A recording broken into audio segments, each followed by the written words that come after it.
Hi, and welcome to Scotland's Route 66. Creating a journey is simple.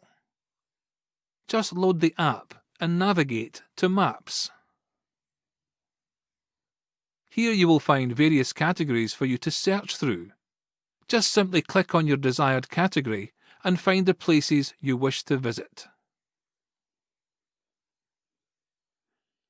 You can use our Legends button, located near the top right, next to the category name, to view the names of the locations, or simply pinch and zoom to your desired location and click on the marker and add to journey.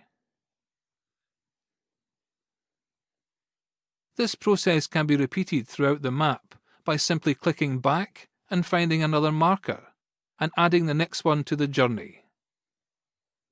You can also leave the current category and add markers from other maps using the same process. Once you've selected all your markers, you can simply click the very top right icon and Save Journey. Enter a name, click Save, and your journey is saved.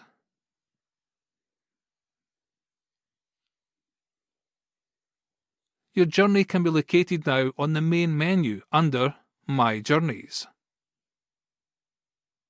Feel free to create as many as you like, and remember, it's more than just a journey.